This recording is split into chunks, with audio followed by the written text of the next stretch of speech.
Anselm's Proslogion, chapter 13. Anselm in chapter 12 has just given a very brief statement of and argument for the doctrine of divine simplicity, the doctrine that God is a single unified whole without any parts. That's W-H-O-L-E. This video may be rather short because there's very little I want to say in this. Chapter 14 is going to be an exciting, pious reflection, some lovely theological rhetoric. But in chapter 13, I just want to point out briefly Anselm's statement of another characteristic of God.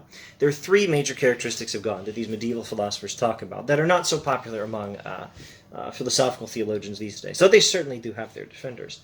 I refer to the doctrine of divine simplicity, the doctrine that God has no parts. I refer to the doctrine of timelessness, the idea that God is outside of time, and to the doctrine of impassibility, the doctrine that God is not affected by anything.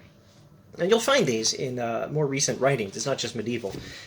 C.S. Lewis did a wonderful job explaining timelessness in his writings.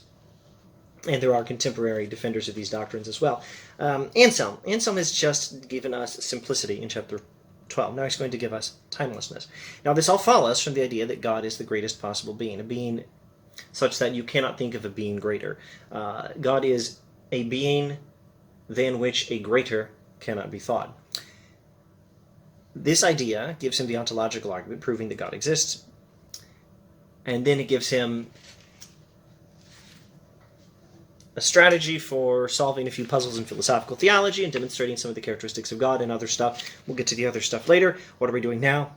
We're demonstrating some of the characteristics of God. He's just demonstrated simplicity in chapter 12. Now for divine timelessness, chapter 13. Everything that is at all enclosed in a place or a time is less than that which is subject to no law of place or time. So, well, there you go. You can just stop there.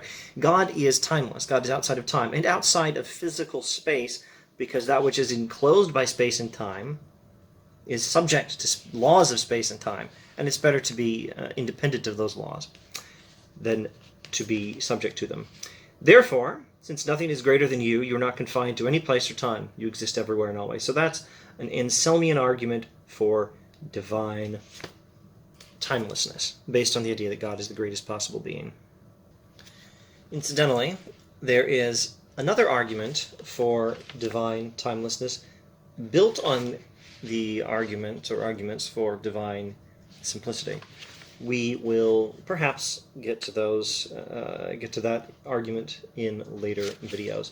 We'll have to go through the pious reflections of chapter 14 and go through some other things first.